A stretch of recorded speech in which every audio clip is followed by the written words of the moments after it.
Hi, I'm Meta Spencer. Let's go to Europe. I haven't been to Europe for a little while, and I want to talk to somebody in the Netherlands and somebody else in Helsinki. And we're going to talk, as usual these days, about global warming and the challenges of trying to fix it. So I have two gentlemen with me who are working in their respective countries on this very issue, and we're going to sort of compare notes on how we're going to get from here to there. In I don't know what town in the Netherlands. I think you're based in Eindhoven, but I'm not sure that's where you are today. Is that right? Wouter van Dieren? I was born in Eindhoven, but that's 80 years ago. Okay, 83 years ago. Well, I'm no longer there. Where are you today? Close to Amsterdam. All right, very good. And in Helsinki, I believe, is Victor Jaakkola. Is that how you pronounce your name, Victor? Yeah, that's good. Okay, very good. Now, Wouter, I should go back and introduce him as a Dutch author, a journalist, a scientist, a speaker, an advisor, a TV maker, and I think he's probably best known for his very intense involvement with and leadership in the Club of Rome. And I'm sure that his ideas about sustainability will come up right away. And in Helsinki is Victor Jaakkola, who is an environmental and research economist at the University of Helsinki. And he works in an organization of Finnish young people called Operatio Arctis. And it's a group of young people who are working on how to communicate science about the important issues of the day. First, I want to establish what it is that we agree that needs to be done, the policies that need to be adopted, which I think are not well understood or accepted or promoted by the general public, but that we agree on that are necessary. And of course, if we disagree, then we've got a different conversation. But I think we're all going to agree on some very important things. And then, of course, we want to talk probably most of the time about how we might be able to be more effective in trying to influence public opinion. And I'm pretty sure that your organization is interested in the importance of chilling the Arctic, cooling and retaining the ice in the northern part of the world as long as we can, and that's what I think all three of us agree on. Is that right, Victor? Yeah, I'd say that's right. We in Operatio Arctis identified the alarming situation in the Arctic a couple of years ago and learned about some of the climate intervention ideas that are out there that would make the planet more reflective and then cool these respective areas and perhaps could then help preserve Arctic summer sea ice, for example. Mm-hmm. So yeah, there's a great need for it, and because this wasn't really discussed among young people in like the climate activist scene, we figured that, hey, perhaps this is something that we should also take a look at. And therefore, we have been familiarizing ourselves with the topic for the past few years. Mm-hmm. Yeah. Good. Well, that I've spent the last year or two pretty much focusing on these proposals.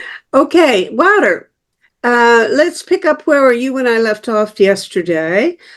Please, I believe you're also interested in the importance of cooling the planet quickly. Yes, certainly. There's no other way to cure the pathology of global warming. It's a sick system. It's devastating. It's dangerous, and we are short in time. And there are no other instruments available to intervene and take care of not only take care, but to prevent disastrous developments, and cooling is one of them. There are about 18 different technologies. Some of them are close to mature, and we have to be fast. I hope you have seen the 15 minutes interview with Sir David King. He is giving us 5 years, and everything else is in vain. I've been engaged in climate policy and climate research for many years, decades. I've seen all the mitigation efforts, and I've seen all the technology developments, energy saving, efficiency. I've seen it all. I was one of the first developers of renewables. We constructed our first wind turbine way back in '74, believe it or not. Really? Yeah, that's long ago. It generated a few kilowatts, more not. And everybody said we were crazy. But we said it's important, it has to be there. And nowadays there are thousands of them in the world, but they will be by far not enough. And at the same time, they cause other problems which people don't understand. And I give you one example in the North Sea, which is a very dense seafarers region. All the traffic, the seafarer traffic in Western Europe, Germany, the Netherlands, Scandinavia, England, it all is connected to the North Sea. And there they intend to turn the North Sea into a wind park with something like 10, 20,000 wind turbines. The stupidity is that these windmills, they wear out. They last for 10, 15 years because the corrosion is, of course, very strong. Heavy winds, dangerous weather, salt, all that. Really? And it means that these wind turbines, they last for 10, 15 years, then they have to be replaced. Oh, I didn't know that. And you cannot recycle I had them. heard that there's a problem of what to do with the worn out ones because they're so big. Where do you put them and what do you do with them? But Well, you can recycle the steel, that's okay, but you cannot recycle the turbines, the wings. You cannot. It's a structure, it's a compound you cannot recycle. And if you add up the need for both replacement, wearing out and replacement, but also the growing need for more wind turbine, more green energy, then it turns out that you need 3 to 6 new turbines every day. Every day, and not only for a year, but for the next 200, 300, 400 years. And it's impossible. That sort of infrastructure we've never constructed in the world. You cannot do that. We know all the wind turbine manufacturers, the ships that install them, we know them very well. I am a special envoy of one of these shipping companies, and they don't know how to invest in it. They have massive ships, enormous ships to plant, so to speak, wind turbines in the North Sea. But if they really have to cope with the need, with the demand, with this market, they have to invest billions. And they won't do that because they are not secure of the returns. So they don't do it. And only if the governments pay everything, but the governments won't pay everything. They say, let's celebrate the free market, but the free market cannot cope with it. The whole thing is a fraud. The whole thing is... Oh boy, well, now you have really thrown a new challenge into this conversation. Yeah, well, that's something I've heard before. Victor, have you heard this before? And what is your take on this? Yeah, I have heard renewables being called rebuildables. That's something going around in the scene of people who talk about this. And I think I share Wouter's worries, and one of my concerns is that perhaps we could develop some climate interventions that would stave off climate catastrophe for some decades more, but what would we be buying more time for? What would we do with this time? Would we just continue expanding our economies and our energy needs and then still collapse in our unsustainability a bit later on, and perhaps also then having to deal with a termination shock from the loss of this SRM? So I really think that climate interventions are good, but only in a certain type of situation where we also somehow tackle this root issue that our civilization seems to have. And of course, Wouter is perhaps more aware of this than anyone else, being one of the authors of the Limits to Growth report, I believe, and having followed this situation for so many decades. Wouter, you want to join this? What Victor says is true, of course. It's to save our skin, it needs all kinds of interventions. But none of the interventions is a finite answer. None of them. And it's quite possible that there is no finite answer, because we are over exploiting the total of the Earth's reserves. So anytime that anyone thinks that somewhere out there is a new Cowboy West, we have ruined the prairies here. It's all a big dust bowl. So we travel west, and there's a new paradise, and that stops. It stops. The new paradise is not there. It's called by Kenneth Boulding the cowboy economy. So there's always a new West, and that's a new dream where we can continue to exploit and being stupid.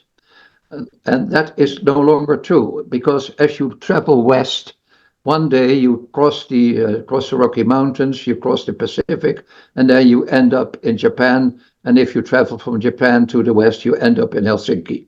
And it means that out there is a cycle. It's not a new West. It's not a finite world where the new paradises are there. It's all one enormous Earth. It's a bowl, and the bowl keeps rolling. And it's very possible that there are no solutions other than inventing technologies and lifestyles that people will accept. But I don't think people will accept it. I don't think so. And we have to realize that 90% of the world population is still in need for lots of stuff. 70% of the world's infrastructure in terms of cities has still to be built. 70% have still to be built. And there is already a scarcity of sand to make cement and beton, concrete. It's already a scarcity there. There are ships full of sand, cargo, sailing, traveling from the Middle East to China. Believe it, to China. There is the Gobi Desert, as large as the whole of Europe, but the sand is not the kind of resource that you can use for cement. It's a different kind of sand. So there's already that scarcity. What do you do with the 4 billion people who are waiting stuff? They want stuff, traffic, highways, planes. And are you going to tell them you won't have anything of that? How do you do that? So it will end up with struggle, conflict. Okay. I think we have a new kind of conversation today. My usual conversation is among people who say it's going to be tough, but we should just put our minds to it and work real hard and cool the Arctic, especially the Arctic, but cool the planet as much as we can to give ourselves a little extra time, not extra time, but the time that is essential, that might give us enough time to bring down the carbon emissions. Because I think we're clearly at the phase now that people need to recognize that simply reducing carbon emissions is not in itself enough, but of course it's absolutely essential. Now the question is, what else can we do that will make the difference, that will give us an extra time, that will enable us to have any hope left? And I'm prepared to accept your verdict, your conclusion that it may not be possible, that we may be already into a zone where the idea of saving humankind is a wishful dream, but beyond realization now. Okay, once we accept that, then what do we do? Well, we've got another 45 minutes in this conversation, and I suggest that we say, given that we may not make it, and we recognize that, what is the best we can do to try to make it? What are the best options available? And I think do we all agree that that among them would be the plan of trying to chill the planet, especially the polar regions, as much as possible, keeping the ice as long as possible? Is that our main, what we have to pin our main hope on, or not? Victor, what do you think? Well, I think it's a part of it, but I probably wouldn't focus public attention mainly on this. This is like a pretty narrow focus on one part of the problems that we face, which is unmelting Arctic or a planet that is overheating. For example, when I think about Finland, we're still dependent on, for example, oil and natural gas in our agriculture. If we are going into a chaotic century, we may want to find out ways to actually be self-sufficient and not rely on oil from Saudi Arabia or other countries like this. Excuse me, but yeah. I thought I made that. I think we're all understanding that the top absolute priority has to be reducing emissions of carbon from oil and gas, etc. There's no getting around that. And anything else that we do is also maybe essential and maybe even not enough. So when I add on cooling the planet in other ways, it's not to diminish the importance at all of so I hope I didn't make a mistake. No, I don't think you did. It's been a pretty long day at the office, so I might be talking a bit too broadly. But yes, I would think it's of utmost urgency to take this discussion into international forums and rapidly increase our research efforts on climate interventions and conduct small-scale field trials so that we actually know more about which interventions could work, what kind of side effects they would have, and then have like a civilized, inclusive international discussion. Is this wishful thinking that this would happen in the next 5 years or 10 years? Perhaps we should try our best, and maybe in a decade or two, we could begin to find some relief from climate interventions, or not. But at least give them a chance, I'd say would be a high priority. Yeah. Thank you. Okay. And Wouter. Well, of course, my pessimistic story is not the end of the whole affair. The adventures will continue, and what you have to ask yourself is how the interventions will be started, and they are already starting right now. And they are not starting because we in academia want so, and we have excellent climate scientists who produce pledges and articles and whatever, but it's because of reality somewhere in the world. And I give you a few examples. The president of Brazil, Lula, has invited Sir David King from Cambridge to come to Brazil. During the last storms and floods, they lost agricultural land the size of France.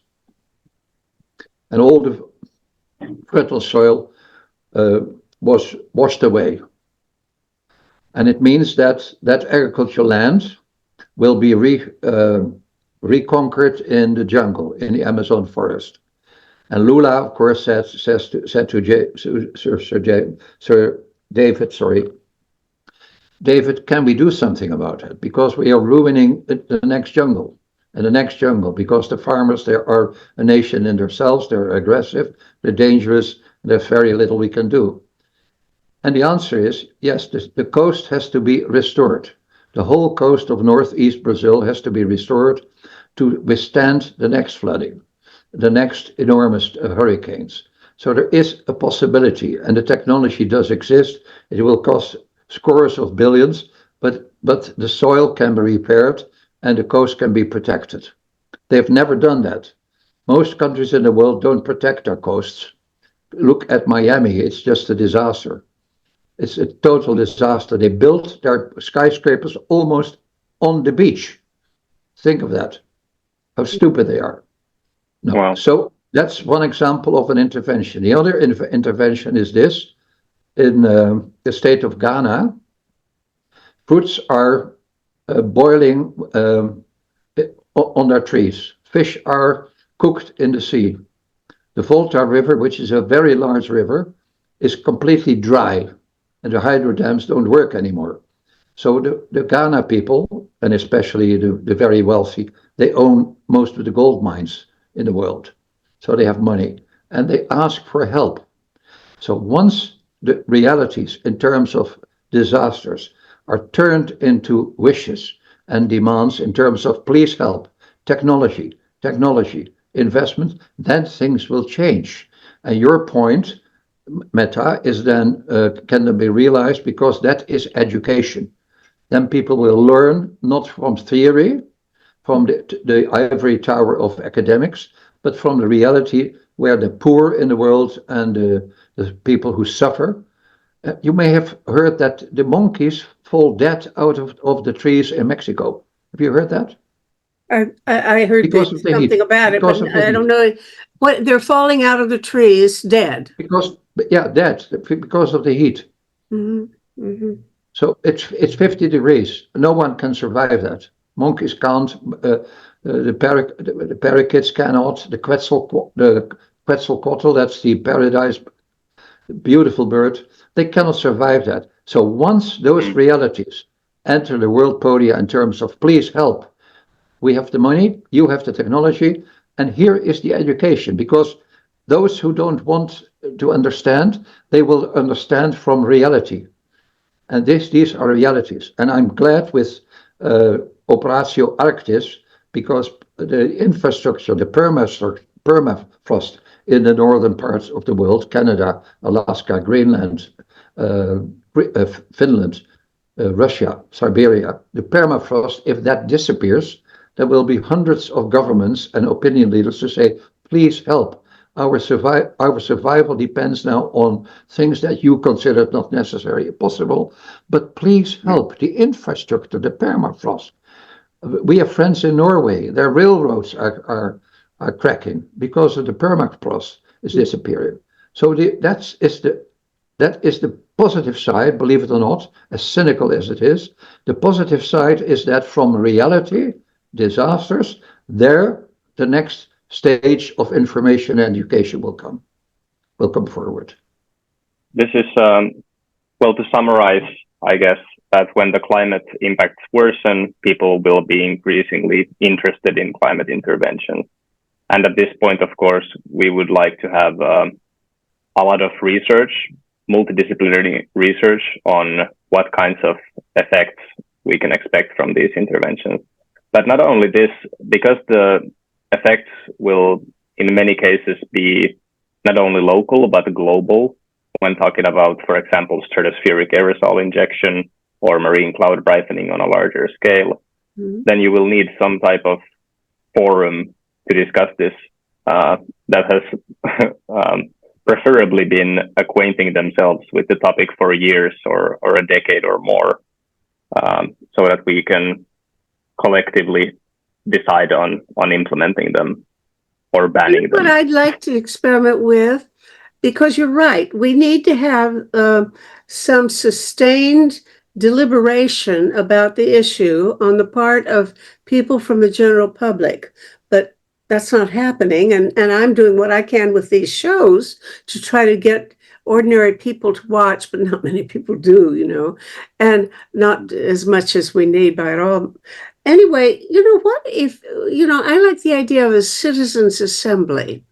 If we had a a worldwide citizens assembly, people drawn from all walks of life in every part of the world, and available to talk on Zoom every day for a year, and then bring in experts to impart the information about these technologies. So they would study this and they would listen to the experts all along for at least a year. Then by the time the rest of the world begins to wake up and say, we've got to do something, no matter what, we have to, then at least there will be some authoritative group of people who have looked at it seriously and in enough detail and deliberated about it together to come up with a position that I think would be defensible. What do you think about that?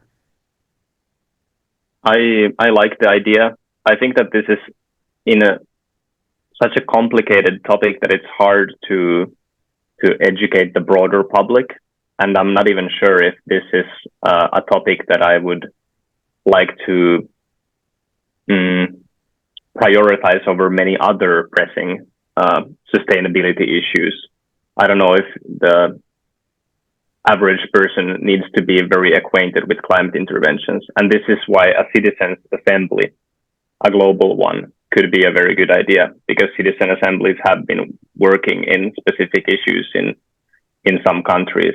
And for example, Extinction Rebellion have been calling for citizen assemblies for years. Yeah. I didn't know that. I'm glad to hear that. Mm-hmm. Yeah, it's their demand number 3. Really? Yeah. Okay. What would you think of that? Well, there are experiments of citizens' assemblies, and some of them function. Some of them don't, of course, because it needs expertise.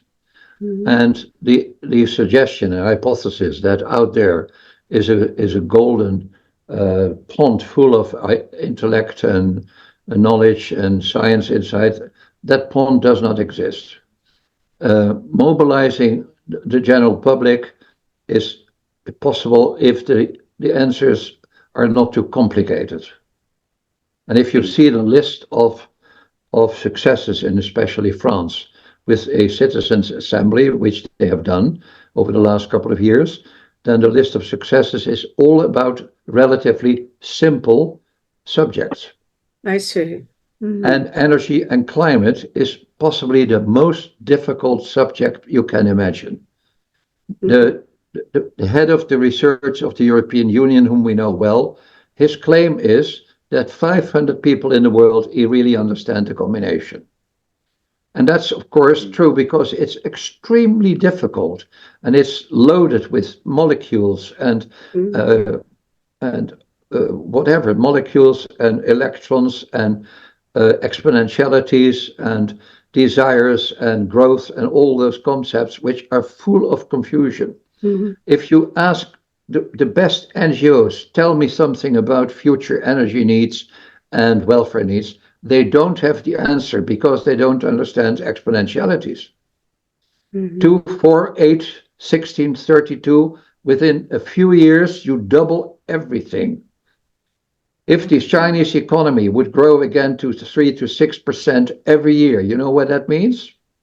It means that you have a queue of thousands of ships loaded with cargoes traveling from China to Europe and to North America, and they will have a queue in all the narrow channels, the bottlenecks in the world, a queue with waiting times of 6 months. Of course. Waiting there. You know, there are legendary stories about a prince who wants to get the hand of the princess, and he offers that he wants to get something like 2 grains of rice a day, only he wants to multiply it and double it every day. And so the that's a king Prussian. says, of course, I'll be Yeah. happy to give you 2 grains of rice a day and double it every day. But very soon, all the rice in the world is is in the hands of this guy. So it's a funny, it's supposed to be a funny story, but it's a true one, no doubt. But it is true that the technical aspects are very difficult. I've been inviting people who are experts on marine cloud brightening, on iron salt aerosol, on cirrus cloud thinning, on phytoplankton, ocean iron fertilization, etc., for the last year and a half. And they talk their complicated language, but I try to make them stop and to speak plain English every now and then, so that our viewers can get the drift of what they're saying. And that is a bit of a challenge. However, we're going to start something new now. We're just starting it. After a show, we're going to make a short article, like 1,200 words or 1,500 words, about each of these forums, like the one we're doing now. And I'm going to start posting those. They're to be written in a very accessible, readable style. And I'm going to start posting those on Substack, on our Substack account for Project Save the World, with the idea that maybe we can translate these complicated ideas into enough plain English so that ordinary people can consider whether or not the arguments make sense. And let's see how it goes. We're just getting going with that. Wouter, would you agree that maybe if we really pay attention to trying to speak plain English, or I guess plain Dutch, we would. Well, luckily we don't have to speak Finnish, because that's one of the most difficult languages I've ever come across. It's very difficult. Sure. So I prefer to speak my own languages here in Western Europe. And that's 4 or 5 languages is enough, but Finnish is beyond my capacity. But luckily, your friend Justus in Brussels, he's also, like you, Victor, very fluent in English. So luckily we have that language together. But the point is, we have all tried to write in plain English about the complexity and the simplicity of energy and climate. And whatever we do, we still I'm a very experienced science journalist. And The Limits to Growth, which was written by Donella and Dennis Meadows, and I had another job. I was in charge of the promotion of the whole thing. But Donella had the unique capacity to write about very difficult subjects in a very beautiful English style, accessible to everybody, including the story of the Shah of Persia and his chessboard. That's, of course, the original story about exponentiality. And that she did extremely well. And ever since, the community of science journalists around the world, we've published hundreds of articles. Many of them were accessible. Many of them were not accessible, still too difficult for the general public. That's not bad, but if indeed the leaders of the world don't understand, then you're in trouble. And unfortunately, the European Parliament used to be full of experts, but the quality is declining, and the number of academics in the European Parliament is also declining. So more and more Really? you get people. You get people like Trump. He can read, but he cannot understand what he's reading. And that, of course, is all over the place in the world, that people cannot understand whatever we do. It's so difficult. We have entered the age of total complexity. Realize that. It needs people like you to mobilize the best verbal experts in the world, to mobilize them to help us to tell the story. Well, don't hold your breath for me, but I'm doing my best. I agree. This is the big challenge, because unless we get people And it will, I think, the time will, I believe that the things that get people most concerned and ready to take action are things that involve either their survival in terms of access to food and their health and so on, or if they look out the window and see a forest fire coming, and I've been talking to people who, in fact, as we speak, are looking out the window and seeing smoke from forest fires. So this does seem to have an impact, but then you have to have somebody ready to talk sensibly about it, and that's the challenge. I'm not sure how to get from here to there. Victor, your organization, Operatio Arctis, I don't know much about it, and I'd like for you to explain more about it, what you do. But I think I have seen that part of your mandate, as you see it, is to develop good science communication. Tell me, is that true? And if so, how do you go about it? Yes, this is true. Last year, we produced a publication called Arctic Endgame, and we tried to keep the language not too scientific and approachable. It was especially written to young people in Finland, and it was translated into English as well. Of course, a lot of young people, especially, are on social media. So we have a social media presence as well. We make shorter posts and some videos there. Yeah. Like what social media do you use? We are on Instagram, but we also occasionally upload videos to YouTube. So those are essentially the ones for us. Well, we're constantly on YouTube, but also on our website. But I post the links to these shows on Facebook and a little bit on X or Twitter, LinkedIn. I've sort of given up on some of the other things, and I've never even tried TikTok, and because I guess I think I'm probably not really talented in reaching out to young people. I'm 93 and I can't talk to young people anymore. So I haven't taught in a long time because of that. But at any rate, maybe we should make a bigger effort. But maybe it's not that the young people are the obstacle. It's middle-aged people, I think, who are the people who are most difficult to get interested in the subject. One of my guests on one of these shows the other day said that they've done research, and it turns out that old people and young people are open to talking about climate change and doing something about it. Whereas the middle-aged people who are not. And I think, that's the real challenge. Tell me, is that your experience? Are you reaching out mostly to young people, and are you having much luck?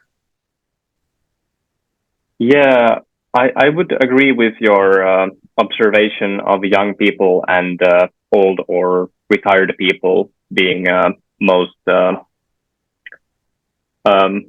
more honest than the middle-aged people about climate change, and also more ready to essentially change our societies for the better. I think people who are in positions of power, work in companies or in politics in certain parties, they can't really speak the truth of the situation, because that would lead to a loss of essentially their status. And the public isn't really prepared to hear what kinds of changes would be needed to stave off this emergency. Well, an example of that has been the current U.S. presidential campaign, because I think that, I don't have any proof, but I think that Kamala Harris is much more prepared to actually take action on climate issues than Trump, for sure. Sure. But is no. in their campaigns, they're not talking about climate. Of course not. And I think they're not talking about climate because they would not get any votes if they did. So that's the problem, isn't it? That is very wise. They should not talk about climate in the election campaign. It's very wise. Because they would lose if they. Yeah. It frightens 50% of the population. One of the reasons why worldwide the dictators take power, one after the other, and that's because they are not capable of understanding complexities, and then of course they run to their guns and their cannons and their tanks and their warships because that is the language they can understand. And the complexity of society they cannot understand. And their voters, 50% of the Americans, don't understand anything about complex science. I have traveled all over the United States and also not so much in Canada, but I've been everywhere. And I've seen in the middle of America how illiterate the general public is. If you look for a quality newspaper in the middle states of America, they are not there. These newspapers, like the Wall Street Journal or the New York Times, they are not in the middle of America. And the average the American Wall Street Journal and the New York Times are not all that wonderful either. I have really, let's not even go into that maybe, because I tell you, I'm really disappointed. I've been subscribing to all kinds of newspapers, and I'm very, very disappointed with the amount of information that I get from any newspaper. It gets worse and worse. I would put right up there the Canadian paper, which is the national paper, in effect, is the Globe and Mail, and they only talk about squabbles inside the bureaucracies in Ottawa and not about any big policies or international affairs. So it's very disappointing. But they're providing information that people want, and that's, I guess, what they have to do is sell what people want. So how do we get out of this box? We're trapped in a situation where we can't get our message out, and people don't want to hear it. So we've got to get past that. Yeah, it probably depends. Go ahead, Victor. Okay.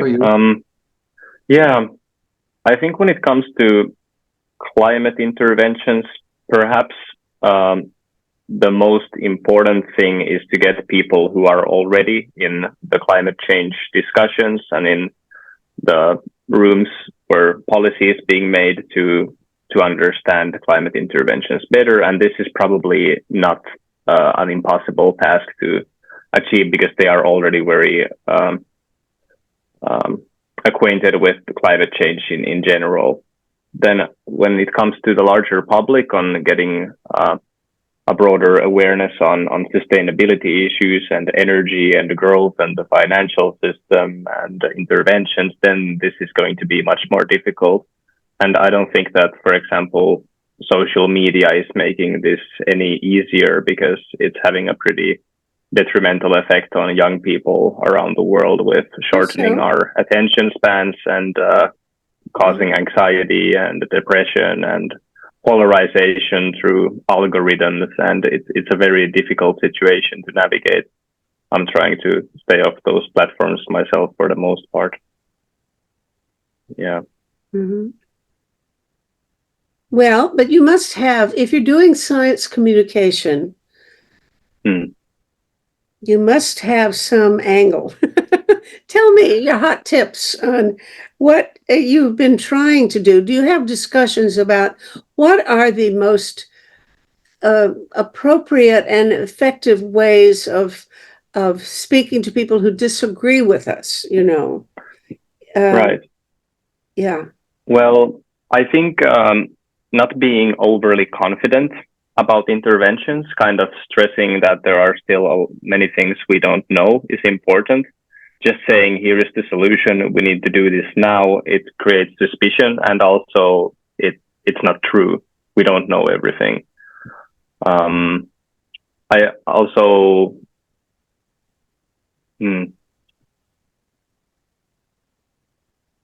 that's one thing. Also, trying to listen to the other side and validate their concerns, to the part that they are intelligent. Good question, Wouter. Do you have some thoughts on this? Well, I've been in communication, science communication for many decades, and if you're in that, you know how communication works.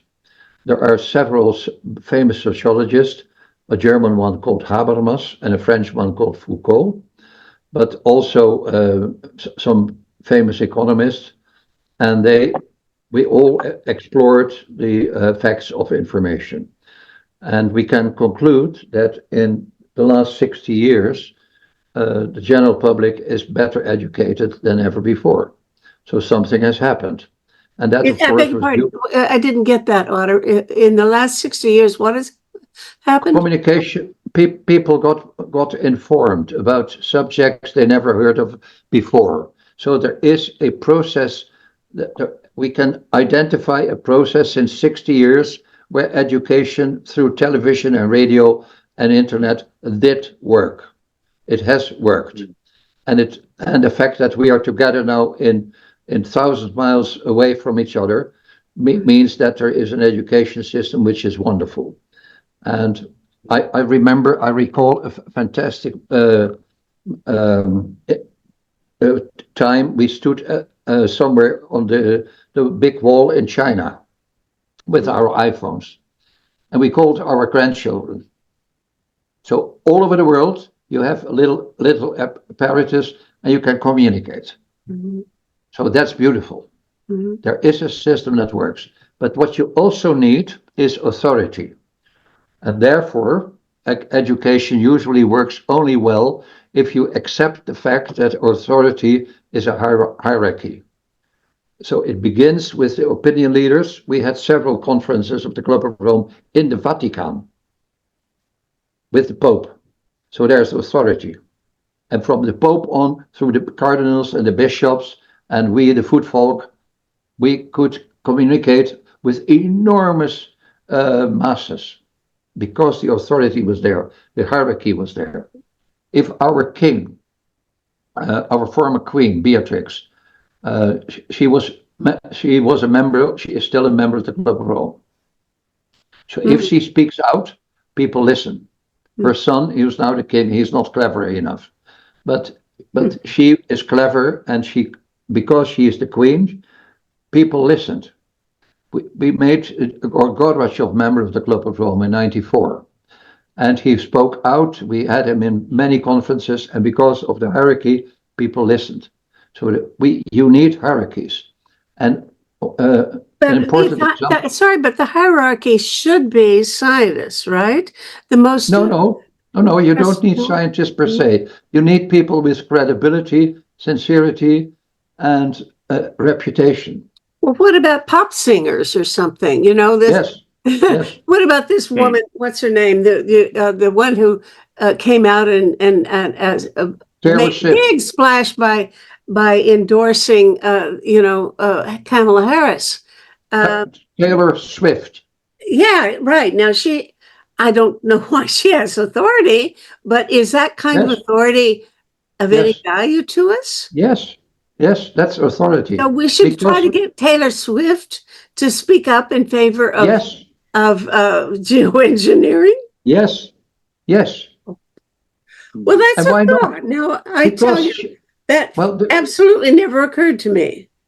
Let's get some celebrities.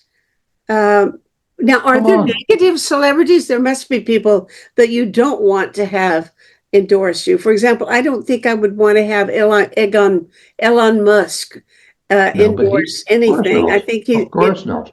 But please realize he has authority because of his power, and he can circulate all his nonsense. But that's the same machine, authority on top of the pyramid. It's the same machine. You have to identify those powerful figures, whether they are pop stars or admirals. A friend of ours is the chief of staff of NATO. And NATO has a program for climate research. So we're going to ask him, please help. And the same is true for famous pop singers. And Elon Musk, of course, he advocates the wrong message, but it's the same machine. It's the same machine of authorities who from the pyramid down from the pyramid educate the larger public. Well, And now, the I've more heard people say there's no such thing as bad publicity. That if you get publicity for doing something shocking, that at least you're getting publicity. You're getting public attention on you. So be glad to get people talking about you, even if they say things you don't like. I don't know whether to believe that or not. I think I would rather just stick to getting people saying things about me that by people who are credible and that I would respect. I don't think I want to be endorsed by people that I don't much but admire. everybody makes his own choice whom to believe. And of Yeah. course, we don't listen. We don't listen to the idiots. Yeah. But idiots have their public as well, and they will spread the wrong news, and we have to identify the good ones. And if they are with us, then the pyramid of information can work. So the Pope has to be given a next text. Well, that you've given me a good idea. I don't know whether I like it, but it's certainly worth considering. Victor, what do you think? Shall we go out and try to get Taylor Swift and people like that to endorse whatever project we think needs the most attention? Yeah, I think it can be a pretty effective tactic to direct the public attention towards a certain topic. But then when actually communicating about the topic, then people are still going to be listening more to scientists or, for example, indigenous people's representatives, and that they want to hear their views.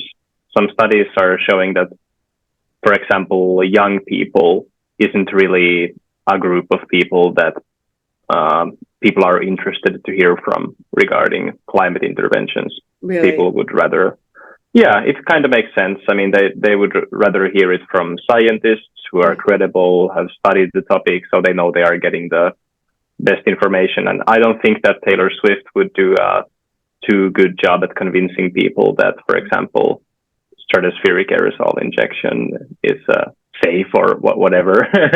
Well, let's say she Yeah. could, if she could persuade young people, and I presume that those are the people she'd be most likely to persuade. Would that help anyway? If you say the young people then would be arguing for something they don't really know anything about, unless they get their information from credible scientific experts. Well, that's true of anybody, young or old. You need some knowledge behind your statements, I would hope. Yes. Water. Absolutely.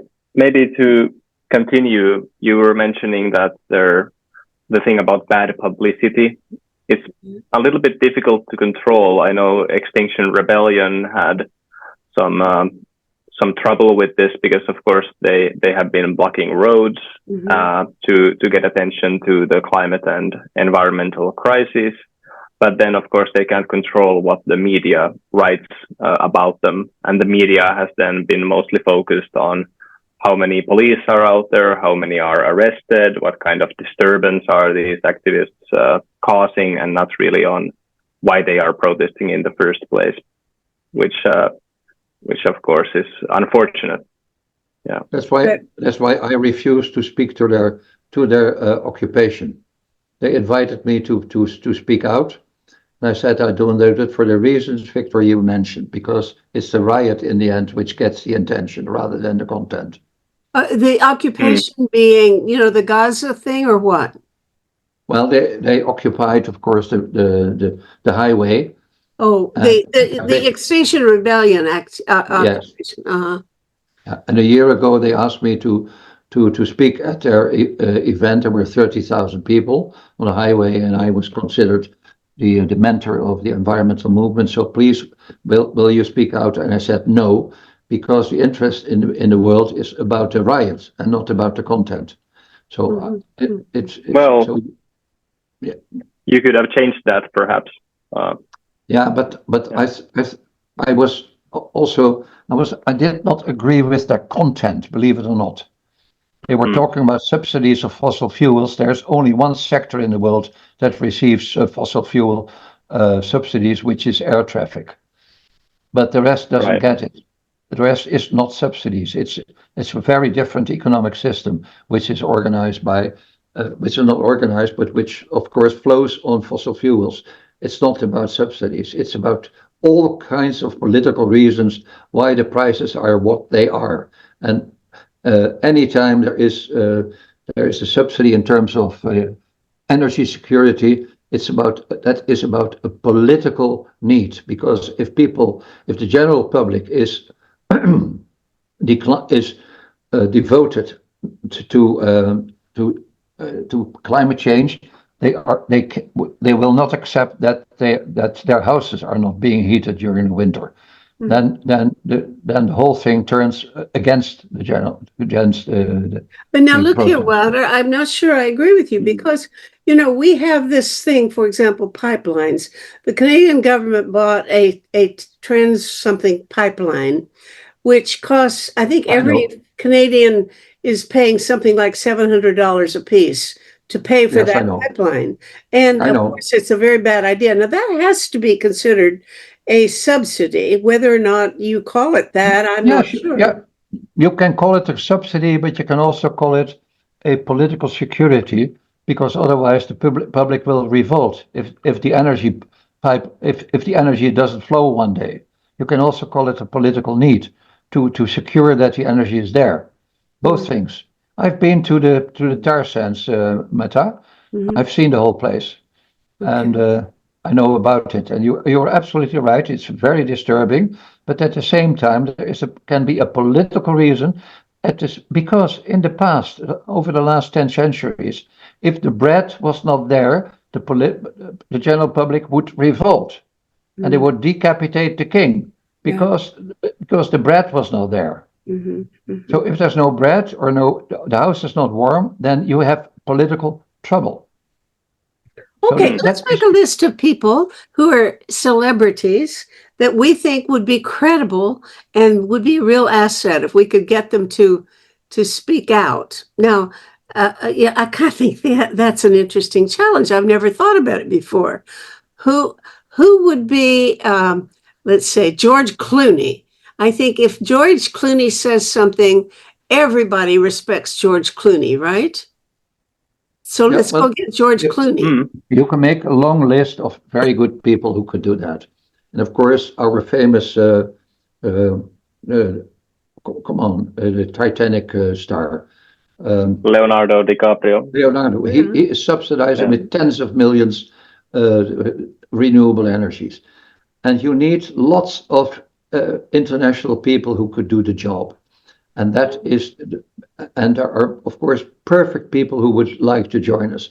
We assemble many of these VIPs in the world. We more or less assemble them. They become member of the Club of Rome, or they become member of the Vatican Academy. And from there on, from that top of the mountain, they can speak to the general public. And you can make a list of the most fantastic people. There will be a publication by Paul Hawken in a few months. You know Paul? I've never met him, but yeah, I know who he is. His new book is called Carbon, and it's full of excellent material.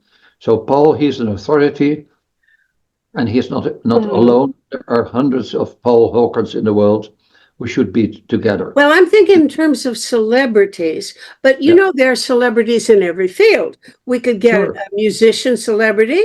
We could get a novelist celebrity. Margaret Atwood in Canada, for example, would be perfect. We could get a banker's celebrity. So I don't know any bankers, but there probably are some. I know that kind of thing. We could get an athlete who's a celebrity. And if that adds up, if we put a whole team of people together, celebrities of all descriptions, a few clerics and You know how World Wildlife Fund started? how? World Wildlife Fund started in 1962 with an assembly with Sir Peter Scott. His father was the famous Scott, the polar traveler, the polar explorer. Sir Peter Scott got together with Prince Philip of the UK and Prince Bernhard of the Netherlands. The three of them designed at a desk in the room of the palace, of the Buckingham Palace. They sat together in the Buckingham Palace room, and Sir Peter drew the panda logo, World Wildlife Fund. He drew it himself. It was his own painting. And he said, we need 50 celebrities. And then we start World Wildlife Fund. And this is the logo. And the princes supported, and they gave them, and Prince Bernhard subsidized the first start with £5,000. But Prince Philip started the whole thing with £100 million. Okay, how many Finnish celebrities do you know, Victor? Well, we have some like artists who we have been doing some stuff with. Then we have been using the quote from the former president of Finland, Sauli Niinistö, who said, if we lose the Arctic, we lose the globe. Stuff like that. He was pretty outspoken about Arctic climate change. So perhaps we could do something with him in the future. I don't know. But I think also there are some risks in public figures speaking out on climate change. For example, if Taylor Swift were to, she would probably be criticized quite a bit for how much she uses her private jet, for example, and be called a hypocrite. Like, what is this? Also, I think many celebrities will be wary of taking a political stance on things because they may lose fans or profits or whatever. So it's not that simple. Yeah. But that's a part of the game. You remember Greta Thunberg was supposed to speak at COP in Brazil, and she refused to fly. So what happened? She sailed across the Atlantic. She was seasick for three weeks, and she was filmed there, suffering on board. And what you see there is a Jesus figure. She's suffering to save the world. She's suffering because of us. So that's a Jesus metaphor. And I thought it was awful. I thought it was horrible. You didn't like it. I thought it was torture. How stupid can you be to abuse a girl of 16 years old, to do that stupid sailing across the Atlantic? And then, of course, the irony was the conference was cancelled because of COVID. So she sailed for nothing across, and she flew back, luckily. Okay. Well, we've used up our time and then some, but this is a much more interesting ending than I've had in ages. I don't know whether we've made any progress with this or not, but I must say this is a fun conversation and one that I didn't expect to have. And let's all go think about some celebrities that we can invoke for our cause. It's been fun talking with you, and circulate this to your friends and see if we can get more conversations going, because I think that's the solution, right? Wonderful. Well, thank you both. Have a great day and evening. Bye-bye. Thank Project Save the World produces these forums, and this is episode 633. You can watch them or listen to them as audio podcasts on our website, tosavetheworld.ca. People share information there about 6 global issues, and we welcome your comments too. To find a particular talk show, check the scroll list on the homepage or use the search bar. Project Save the World also produces a quarterly online publication, Peace Magazine, which serves as a free charge newsletter to help mobilize knowledge about 6 global threats to humankind. We currently email the magazine as a PDF or link to any interested organization in the world that works to prevent a global catastrophe involving war and weapons, global warming, famine, pandemics, radioactive contamination, or cyber risks. Just email us at office@peacemagazine.org and we'll add your group's email address without charge to our list. For individual subscriptions at $20 Canadian per year, go to pressreader.com on your browser and search for Peace Magazine.